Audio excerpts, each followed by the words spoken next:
자, 그러면 이제 우리가 지금까지 쭉 봐보세요. 되게 원인이 파악되지 않습니까? 두 개 과제로 압축이 되어져요. 이 과제 외면하면요, 대한민국은 생존이 불가능합니다. 뭡니까요? 대다수 국민이 소득이 너무 적어. 대다수 국민들이 소득이 너무 낮죠. 이게 문재인 정권의 소득주 성장이 실패한 거야. 예? 뭐야? 최저임금에만 제대로 그것도 못하다가. 그다음에 뭡니까요? 산업과 일자리 생태계가 이게 생명이 다한 거야. 수명이 다한 거야. 예? 박정희 시대 산업화할 때만 하더라도 농업의 종사자가 75%막 이렇게 살아야 되는 게지. 그걸 이제 도시에 산업화하면서 그걸 이제 간 거 아닙니까요? 소위 제조업 중심으로, 수출 중심으로. 예? 그래서 추격형으로 이렇게 일자리 만들어 온 거 아닙니까? 근데 그게 수명이 다한 거야. 더 이상 돈을 못 벌고 성장을 못 하고 있는 거예요. 지금 앞에서 쭉 봤듯이 기업의 기여도가 2017년 이후에 줄어들고 있다고. 예?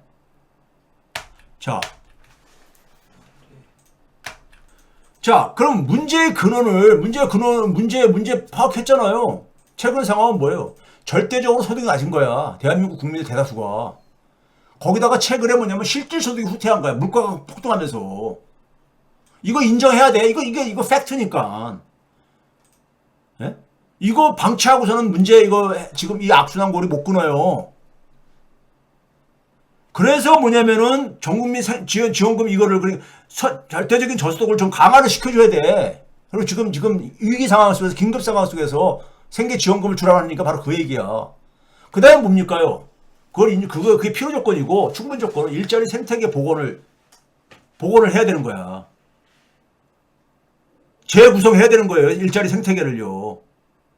그러면 여기서 우리보다 앞서간 나라들, 산업 생태계에서 그러니까 앞서간 나라들의 경험을 참고를 해야지. 이게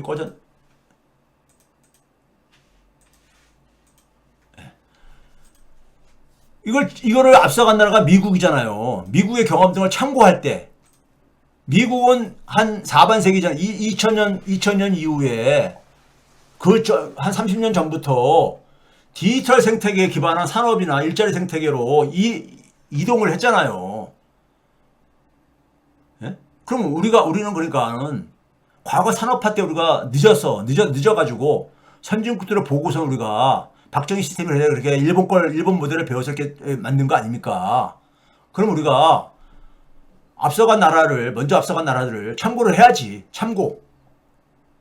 예? 참고하면서 뭐냐면 지금 현재 어떻게 진행되고 있습니까? 지금 현재 상황을 보게 되면요. 인공지능 기술이 지금 모바일에서 인공지능으로 지금 주도권이 넘어가고 있잖아요. 인공지능을 모든 산업에 다 체화시키고 있잖아. 그 인바디드 AI라고 그러죠. 인바디드 AI. 인베디드 AI에서 넘어서 인바디드 AI. 인공지능 플러스 기반으로 산업체계를 다 재구성하는 거. 그 다음에 뭐냐면 6G예요. 6G라는 건 뭡니까요? 이거 5G보다 실시간으로 더 이제 되는 거 아닙니까? 소위 말해서 자율주행이라든가, 이게 굉장히 속도가, 실시간으로 연결될 수 있는 이런 기술 발달이 지금 일어나고 있는 거잖아요. 그러니까 디지털 생태계가 굉장히 심화될 수밖에 없어. 지난 4반세기 이상 동안 진행된 디지털 생태계가 심화되고 확장을 되는 거예요. 미국이 이걸 통해 가지고 전통적인 제조업은 기업 가치가 한 3,4천억 달러뿐, 제일 잘 나가는 기업들도 3천억, 4천억 달러뿐이 안 됐었는데 1조 달러 넘는 기업들이 나온 거 아닙니까? 디지털 생태계가 오프라인 도시 생태계보다 훨씬 더 크니까요. 그럼 산업화에서 우리가 늦었어. 그래서 우리가 한때는 산업화에 늦었지만 우리가 뭐 정보통신 시대는 우리가 앞서가자 뭐 이런 때를 한때는 조선일보 같은 데가 헛소리들 하고 그랬었지만은 지금 또 늦은 디지털 생태계를 전환해서도 지금 실패한 거잖아요. 우리가 지금까지 실패한 거야. 민간 영역에선 적어도. 네이버, 카카오 등 수준이 우리나라의 그 디지털 분야의 현 추세는 지금요. 이것도 인정을 해야 되는 거야. 인정을 해야 되는 거야. 우리나라 민간 영역들의 실력을 우리가 그동안 확인을 한 거예요. 디지털 생태계로 전환을 해야 되는데 우리나라 민간 영역들은 기껏해야 흉내내다가 초기 단계에서 멈춰 있는 거야. 우리나라는 제가 볼 때 플랫폼도 제대로 이해를 못하고 있어요. 기업들조차도. 그럼 여기서 이제 다시 우리는 뭐냐면요. 늦었잖아.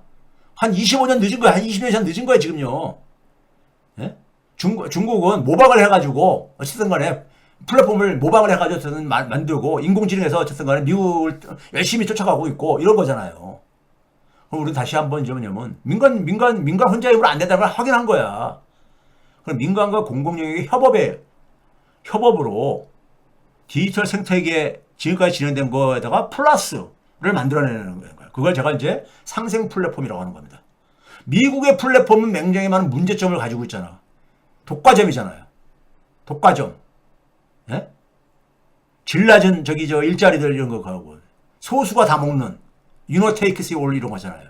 그러니까 디지털 생태계의 전환을 추격할 뿐만 아니라 기존에는 그러니까 주로 자본이 주도하는 플랫폼 사업 모델의 문제를 최소화할 필요가 있죠.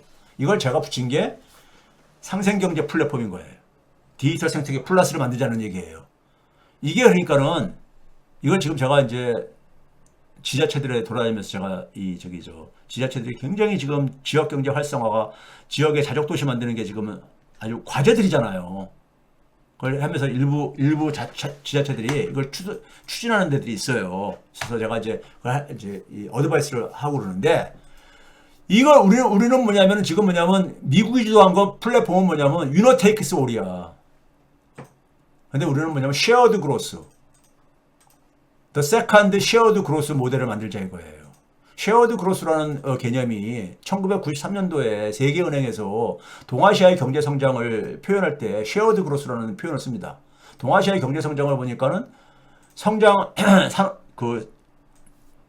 산업화 국가들이 선진 국가들이 성장을 할 때는 되게 초기 단계 속에서 소위 분배가 악화됐었는데 이게 소위 그 유명한 쿠즈네츠 가설이죠. 근데 이제 동아시아들은 성장과 분배를 같이 달성했더라. 이런 개념을 만들어가지고 책을 두꺼운 보고서를 만들어냈죠. 근데 이건 제2의 공유된 성장을 만들자 이거예요. 상생경제 플랫폼으로. 예? 이건 제가 볼 때 더 이상 미룰 수 없는 거야. 힘들더라도 해야 되는 거야. 그러니까 공적 영역과 민간 영역의 협력에 의해서 이걸 하는 건데, 이걸 해야 되는 건데, 자, 이거를 이제 여러분들에게 구체적으로 제가 이제 하나 보여드릴 게 뭐냐면요. 자, 이 그림입니다. 제가 최근에 이제 충남에 가서 교육하면서 했기 때문에 그걸 그대로 제가 보냈는데, 자, 이거예요. 우리가 디지털 생태계라는 건 뭐냐? 과거에 우리가 농업사회 때는 농촌에서 우리가 되게 활동을 했잖아요. 경제활동을 비롯해서. 농촌에서요. 예? 그래서 산업화는 뭡니까? 도시로 우리가 다 이동한 거 아니에요? 자원이. 도시로 많은 주요 자원들, 사람과 돈이 다 도시로 많이 이동을 해가지고 도시에서 그러니까 도시에서 경제활동이니까 새로운 생태계가 만들어진 거잖아요. 근데 이게 지금 디지털로 간 거야. 이걸 뭐 쉽게 이해하시죠, 여러분들. 그렇죠? 근데 우리나라 지자체들 공무원들한테라든가 기업들이 이 플랫폼 개념을 잘 이해를 못해. 그래 지역에 이 플랫폼을 만들자 그러면 있잖아요. 공무원들이 이거를 이걸 가지고 잘 이게 이게 플랫폼이라는 거 어렵게 생각할 필요 없어요. 여러분들 저 같은 경우에 그래서 개인적인 경험으로 보면은 구글을 저는 하루도 이용 안 하고 못 살아요. 구글을.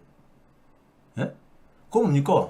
구글이 저한테 숙제 준 것도 아닌데 저는 맨날 구글링을 하잖아요. 구글링을 하잖아. 구글을 통해서 저는 디지털 생태계에 저는 거기에 참여하고 있고 접속하고 있고 맨날 연결되어 있는 거잖아요. 플랫폼의 성공 조건의 가장 출발점은 뭐냐면요.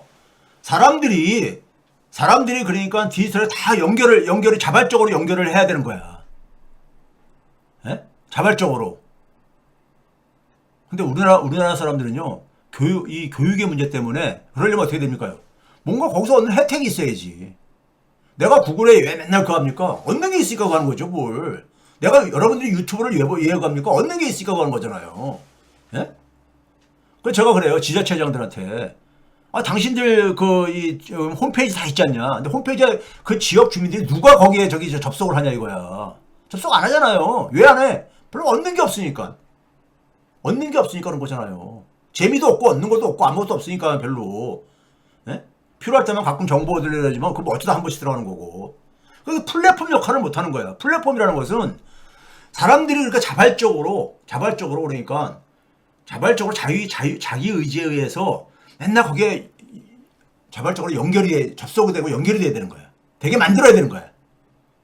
그래서 뭡니까? 플랫폼은 뭐냐면은 이익 공유가 핵심적인 출발점이에요. 이익 공유 개념이 그냥 사람들은 없어. 그 다음에 협력. 거기에 연결되고 접속이 돼야지만이, 그래야지만이 그걸 통해가지고 뭡니까요? 새로운 가치를 만들어낼 수 있지. 도시로 사람들이 다 와야지 노동력을, 도시에 공장을 지어가지고 공장을 돌릴 수 있죠. 도시로 사람들이 안 하는데 어떻게 도시에 공장을 지어서 돌릴 수 있겠어. 그럼 디지털에 그러니까 다 연결이 돼야 되는 거야. 전 세계에 흩어져 있는 사람들을. 근데 우리나라 사람들이 이거 못해요. 말은 쉬워 보이죠? 잘 못해. 왜 그러냐면 다른 사람들한테 이익 주는 걸 생각을 못해. 내가 돈 벌 생각만 하지. 예? 다른 사람과 함께 하는 거, 아까 제가 얘기했잖아. 학교 안에서 우리나라 학교가 완전 파편화돼가지고 함께 하는 것, 그러니까 공동체라는 게 없어졌다 그랬잖아요. 함께 하는 게 굉장히 뭡니까? 불편하고 함께 하는 것에 대한 이게 없어. 예? 나한테 내 이익만 챙기려고 하지. 그럼 이 플랫폼을 만들려면요, 초창기에는 이게 거기 하려면은 투자 개념으로 가야 되는 거야. 플랫폼 만들 때까지는. 예? 민간은 근데 뭐냐면 돈을 뽑을 생각해야 되고, 또 엔젤 투자자들은 이거 수익 나오냐 안 나오냐 이거 봐가지고 하니까 하다가 제대로 추진도 못하고. 미국의 플랫폼 사업모델들은 초창기에는 많이 손실을 몇 년 동안 계속 보고 그랬잖아요. 예? 이 돈을 못 벌고. 근데 플랫폼 만들어질 때까지는, 그 플랫폼 만들어진 다음에는, 거기에 연결된 다음에는 그 사람들이 이걸 가지고 그 사람들이 갖고 있는 자원, 새로운 가치를 창출할 수 있는 역량들. 예를 들면 애플 같은 경우 모바일에서 뭘 했습니까요? 네? 소위 말해서 콘텐츠를 그러니까는 내놓는 사람들, 내놓게 한 거지. 예? 그 다음에 뭐냐면은 소프트웨어를, 그러니까 이 개발자들을, 그러니까 또 소프트웨어 개발 시키게 이게 하게 한 거잖아. 어떻게? 이익을 공유해가지고. 음원 개발자들한테 음원의 수익을 그러니까 상당한 부분 돌려주고, 소프트웨어 개발자들한테 소프트웨어 개발 이익을 돌려주고. 이익 공유잖아. 이익 공유요. 구글이 저한테 구글링이라는 엄청난 편리한 걸 주면서, 예? 거기에 뭐 자기들이 그러니까 공짜로 그걸 선한 마음으로 한 건 아니지만은, 그러니까 제가 거기 맨날 구글링 하는 거 아닙니까? 제 필요에 의해서. 예? 제가 구글한테 근데 실질적으로 돈을 지불하는 건 없잖아. 예? 걔네들은 주로 뭐냐면 저한테 데이터를 가져가는 거죠. 예? 그리고 거기다 광고 연결해가지고 하는 거고 하는 정도잖아. 근데 제 주머니에 돈이 나가는 건 아니잖아. 어쨌든 간에. 예? 근데 어쨌든 간에 그래가지고 제가 글로 다 모이게 했잖아요. 연결되게. 그 생태계가 만들어진 거지. 전 세계의 생태계가 만들어진 거지. 과거에는 뭐입니까? 오프라인에서 하다 보니까 도시라는 공간에서 제한이 되지요. 예? 물리적으로 제한되잖아. 근데 이건 전 세계를 다 연결할 수 있잖아. 그러니까 당연히 뭐냐면 한 나라의 경제 규모를 초월하는 기업 가치가 만들어지지요. 1조 달러 넘는 기업들이 나오는 이유가 바로 그거잖아요. 예? 그러면 지역에 이게 지금 뭐냐면 이 그림을 가만히 봐보세요. 지역에 생산하는 기업들도 있고, 예? 예를 들어서 농산물을 생산하는 생산 주체도 있고, 특산물을 생산하는, 그 다음에 뭐냐면 제조업 제품을 생산하는 기업도 있고, 이 생산 기업들이 있잖아요. 생산 기업들도 들어오게 하고, 지역의 유통상인들도 유통업을 하는 사람들도 있잖아요. 전통시장부터 골목상가 자영업자들 등등이 있잖아요. 예? 그렇죠? 그 다음에 뭐냐면 지역 정부도 있고, 예? 있잖아요. 이거를 그러니까 이거를 디지털 쪽으로 이 안에 그러니까 하나의 플랫폼을 만들어야 된다 이거예요. 여기에 그러니까 뭐냐면 지역의 소비자들 같은 경우 여기서 무슨냐면 지역에서 생산한 것을 그러니까 예를 들어서 자기들이 그러니까 이걸 이제 판매하고 그랬었는데 이거를 그러니까 지역의 소비자들 중에서 예를 들어서 맘카페 같은 경우 있잖아요. 지역에 보게 되면요. 예? 이들이 그러니까 그 물건을 그러니까는 팔아주게 되면은 여기 그러니까 유통 수수료를 20-30%를 넘겨주는 거죠. 예? 지역에 그러니까 많은 그러니까 우리가 취미를 공유하는 무슨 조기 축구회 같은 것도 있을 거야. 이 지역에 그냥 모든 게 다 일로 들어오게 하려면 뭡니까요? 그들이 거기서 뭔가 얻는 게 있어야 돼. 얻는 게. 경제적인으로 얻는 것을 아니라 하더라도 즐거움 얻는 거에도 모든 자기들이 얻는 게 있어야 만들어야 되는 거예요. 그리고 여기서 거래는 지역화폐로 하게 하라 이거예요. 지역화폐로. 예? 그리고 여기에 그러니까는 관도 뭐냐면 자기들이 필요한 정보를 다 투입하라. 이거를 관이 주도하면 안 돼요. 공무원들은 이거 못해. 예? 지역에서 이거는 그러니까 이것도 이걸 선정하는 거는 여러 가지 방법이 있어요. 하여간 이 지역에 있는 자원들을 다 디지털로 이렇게 그래야지만이 뭐가 가능하냐면요. 20대들은요. 기존의 산업에 안 갑니다. 안 가. 거기 일자리도 없지만은 일자리도 많이 줄어들었다고 지금 얘기했잖아요. 거기 안 가요. 20대들은 이 디지털 생태계에 관심이 많아요. 예? 이 20대들이 여기서 그러니까 뭐냐면 자기들이 새로운 가치를 만들고 새로운 일자리를 만들고 할 수 있는 이 소위 인프라가 바로 뭐냐면은 이 공공 플랫폼이라 이겁니다. 상생 플랫폼이라 이거예요. 예? 플랫폼이야. 그러니까 이거 다 들어오게 하는 거. 이 문제가 이해가 안 되면 이거 못해요. 그래서 사람이 바뀌어야 되는 거야. 사람이. 과거 그러니까 우리가 산업화할 때 도시에서 사는 사람하고 농촌에 사는 사람하고 똑같은 의식구조 가지고 우리가 조선시대 때 그러니까 우리가 서당에서 맹자왈 공자왈 하던 거 가지고 도시에서 그러니까 우리가 산업화가 가능하냐고요. 안 가능하죠. 예? 전혀 다른 생태계인데 똑같은 거야. 우리나라 사람들은요. 플랫폼, 지금 뭐냐면 이익 공유하고 협업이라는 것에 대해서 굉장히 취약해. 그리고 이걸 못 만들어. 만든 데가 주로 뭐냐면 네이버라든가 카카오가 이거 만들었던 거야. 근데 거기서 멈춘 거지. 예?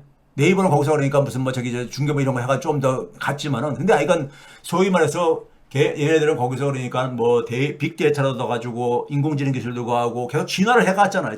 다양한 분야로. 우리나라 삼성전자도 그러니까 플랫폼이 아니잖아요. 누가 삼성전자 홈페이지에 그러니까 연결을 하고 접속을 하고 그럽니까? 현대자동차가 자율주행 이런 거 하더라도 거기에 무슨 현대자동차가 플랫폼입니까? 거기에. 예? 플랫폼을 못 만드는 거야. 왜?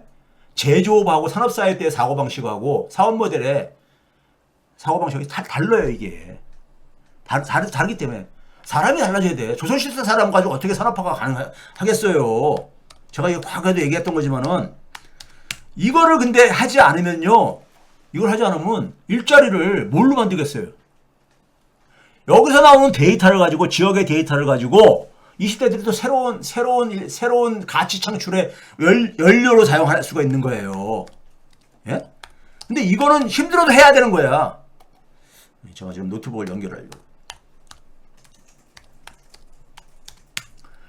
이거는 가야 될 길이야. 우리는 플랫폼을 못 가고 있잖아. 플랫폼 저거를 못 가고 있잖아요. 제조업은 자꾸만 제조업은 일자리가 정체해진 줄어들고 앉아 있고. 중국의 추격이, 이건 제조업은요, 웬만해가지고는 중국 추격으로 인해서 많은 부분이 타격을 받을 수밖에 없어. 과거에 미국이 그러니까는 일본한테 추격당하고, 일본이 한국한테 추격당하고 그랬듯이. 기술을 추격하면요, 그 다음엔 임금 차이 때문에 후발주자한테 그러니까 추격을 당할 수밖에 없어, 제조업은요. 예? 물론 계속 기술 혁신해가지고 가는 것도 중요하지만은, 예? 우리 지금 현실이 그렇잖아. 미국이 그러니까 다 그게 취약해지니까는 한국 기업들 끌어다가 하려고 하는 거잖아요. 자기들 기업으로서는 그게 도저히 해결이 안 되니까. 예? 그런데 세상은 뭐냐면은 산업체계는 지각 변동이 4반세기 한 30년 이전부터 이렇게 진행이 되어 왔잖아요. 예? 처음에 닷컴 사업 모델에서 플랫폼 사업 모델로 가가지고 거기서 그러니까 우리가 예? 근데 우리나라는 플랫폼이라는 개념 자체가 사업가든 공직자든 예? 일반인들은 이게 취약해. 왜? 이익공유라는 개념이 우리는 굉장히 낯선 거거든. 이건 옛날에 90년대 제가 처음 얘기했거든요. 빨갱이, 옛날에는 이익공유라는 말 쓰게 되면 빨갱이다. 협업을 얘기해도 예? 빨갱이였다. 근데 비즈니스 세계에서 많이 얘기를 하고 있는 걸 가지고 그렇게 얘기를 하니까. 예? 자, 이거를 하기 위해서는요, 여기서 이제 그러니까는, 여기서 이런 판을 깔아주게 되면 젊은이들이 지역에 생산 활동하는 기업한테 취직할 필요 없어. 걔네들 채용하려고 하지 마세요. 지역의 생산 기업들이 대부분이 뭐냐면 소기업들입니다, 우리나라는요. 소기업이 대부분이야. 저기 중견기업도 아니고 소기업들이 대부분이야. 절대 다수 봐. 소기업들의 가장 큰 문제가 뭔지 아세요? 문제 중 하나가 판로 개척입니다. 판로 개척. 시장 수요 확보. 이거를 그러니까는 이 지역의 청년들한테 이거를 그러니까는 판매해주게 되면은 그러니까 사업 파트너로 그러니까 관계를 맺으라고. 그래서 여기서 나오는 데이터를 가지고 새로운 또 일거리 사업을 만들 수 있는 거를 해주라고. 그걸 하기 위해서 최소한 지역사회에서 해야 될 일이 뭐냐? 최소한 이 젊은이들이 먹고 살 저걸 해줘야 될 게 아닙니까? 그게 제가 얘기하는 소위 말해서 사회소득인 겁니다. 우리나라 국민들 절대 다수가 소득이 너무 낮다 그랬잖아요. 그 소득의 재분배를 해주는 것이 바로 사회소득이라고 했잖아요. 사회소득. 예? 그럼 세금 올리는 거 가지고 처음에는 굉장히 부담스러워하면은 세금 공제받는 것만 없애가지고 나눠주자 이겁니다. 23년도 기준으로 100만 원씩 한 8회는 줄 수 있으니까 4인 가족 기준으로. 예? 이거를 가지고 사회소득을 수입을 줘야지 최소한 먹고 사는 저거를 해줘야 될 게 아닙니까? 예? 그래서 제가 그랬잖아요. 전 국민 25만 원 지원을 하게 되면은 94% 국민들이 혜택을 본다고. 예? 그러니까 이것조차 못 받아들이면 대한민국 소득 낮은 거 어떻게 해결할래? 대다수 국민들 소득이 너무 절대적으로 낮은데 그거 어떻게 해결할래요, 여러분들? 말로만 하지 마시고 구체적인 대안을 얘기해봐. 어떻게 해결하실래? 예? 조금이라도 이렇게 해서 해결할 수 있는 방법을 그려야 될 게 아닙니까? 거기다 또 하나 뭐냐? 그 다음에 공공은행입니다. 지역별 공공은행을 만들어야 돼. 지역별 은행을요. 제가 파주나 심지어는 그러니까 광명 같은 데도 공공은행 이렇게 제안을 하거든요. 지방은행의 자본금은 250억 원 이상이면 돼요. 이게 지금 모피아들은 이거 싫어해요. 자기들이 다 통제를 해야 되니까. 예? 지역 앞에 지방은행이 되게 싫어합니다. 자기들이 돈을 통제하고 싶어 하거든. 근데 예를 들어서 이재명 민주당 정권이 되게 되면 이거 가능하거든요. 예? 은행법에 보게 되면 현행 은행법에 보게 되면 지방은행의 자본금은 250억 원 이상만 있으면 돼. 그러면 웬만한 지자체들 인구 규모가 되는 데는요. 다 1년에 예산이 있잖아요. 예산. 예? 지자체 예산이요. 그게 뭐 파주 같은 경우는 2조 원이 넘고 막 그래요. 제주도에 제주은행이 있잖아요. 제주도보다 파주가 더 큽니다. 더 커. 그럼 지역은행이 우리가 되게 지역이 지금 이렇게 붕괴된 이유가 뭐예요? 지역의 자원들이 안에서 순환을 해야 되는데 이게 다 서울에서 빨대 꽂아가지고 서울에서 다 뽑아가는 거 아닙니까? 그러니까 서울로 다 돈이 빠져나가니까 사람도 청년들도 다 빠져나가지. 그래서 이 사회금융 그래 여기서 그러니까 이 지역에 공공은행이 있으면요 그 돈을 지역사회 발전에 그러니까 우선적으로 돈을 배분할 수 있잖아요. 그리고 사회금융도 1인당 1,000만 원의 신용도 그러니까는 제공해 줄 수 있죠. 가장 최고 신용 등급의 금리로. 이거 과거에 얘기했으니까 이거 처음 듣는 사람은 과거 거 한번 찾아보세요. 예? 뭐 저기 이거 부작용을 우려하는 사람은 이해를 못 하신 거야. 그러니까 이 기본 소득으로 대들은 사회소득이라든가 사회금융이 예? 이게 뒷받침해 주면은 지역의 젊은이들이 지역에서 그다음에 뭐냐면 공공 플랫폼을 인프라를 만들어줘. 민간과 초창기 만들어질 때까지는 지자체가 좀 투자 차원에서 예산을 좀 투입하라 이거예요. 민간에서 그런 것을 지역에서 그러니까는 지역의 그 자치를 그러니까는 하시는 분들 관심 많이 있잖아. 예? 사회적 경제를 하든 아이가 뭐를 하든 간에요. 그런 분들이 제안을 관심 있어가 주도를 하게 되면 거기에 같이 조인을 해가지고 예? 초창기에 그러니까는 그 투자금은 지자체에서 그러니까는 좀 지원을 해주고 그 인프라를 만드는데 만드는 거 돈 많이 안 들어가거든요. 문제는 뭐냐면 가장 강한 건 뭐냐면 이 플랫폼에 대한 이해야. 그러니까 광고는 뭐냐 간단하게만 제가 얘기해 시간이 지금 너무 많이 가가지고요. 간단하게 얘기하면은 사람들이 그러니까 플랫폼을 우리가 이제 네이버 같은 거 생각하면 돼. 근데 문제는 네이버는 사람들이 다 접속을 하잖아. 그래서 어쨌든 많은 사람들이요. 근데 지역사회에서 있는 지자체에 있는 홈페이지 같은 경우 접속을 안 하잖아. 그 접속하게 접속하게 하는 그러니까 사람들이 그러니까 늘상 그러니까 거기에 접속을 하고 자기가 거기 들여다보고 예? 그 안에서 뭔가를 그러니까 하고 싶게 만들면 되는 거야. 그게 플랫폼이야. 근데 그걸 굉장히 힘들어해. 왜 힘들어하느냐? 이 공유 개념이 없어서. 예? 이 공유 개념이 없어서 그런 거야. 이익을 안 주는데, 혜택을 안 주는데 내가 거길 왜 접속을 해요? 여러분들 접속 안 하잖아요. 예? 더군다나 뿔뿔이 흩어져 있는 사람들. 이 관문을 넘어서야 돼. 넘어서면은 플랫폼 만들어집니다. 플랫폼 만들어지면 그다음부터 굉장히 순조로워요. 이거 지역이 살 수 있는 유일한 제가 볼 때는 저 길이야. 지금 현재로서는. 대한민국이 지금 그러니까는 제조업을 넘어서 가지고, 예? 지금 넘어서서 진행하려면은 지금 일단 눈에 보이는 것부터 그러면서 뭐냐면 공공하고 같이 이게 하니까 공공 플랫폼이 되잖아요. 상생 플랫폼이 될 수 있잖아. 예? 미국이나 이런 데는 그러니까 중국조차도 개별 자본들이 그러니까 주도를 하고 있는 것을. 예? 이거를 그러니까는 이거 오늘도 트럼프 이걸 하려 했는데 트럼프 이것도 오늘도 못 하겠네. 벌써 2시간 40분이나 진행돼 가지고요. 예? 오늘도 계속 미뤄지네요. 그렇죠? 이거는 그러니까 우리가 이 정도는 최소한 넘어서지 않으면요. 희망이 없어. 희망이 없습니다. 이 정도도 못한다면은. 그러니까 여러분들이 그동안에 미국의 플랫폼을 통해서 부정적인 것만 있다 보니까는 관심들을 안 갖고 그러는데 이거를 그러니까 우리가 상생 플랫폼을 만들 수 있다니까. 상생 플랫폼을 만들 수가 있어요. 이거 제가 관심 있는 지자체들에 가면서 제가 자문하고 전도하는 이 책의 내용입니다.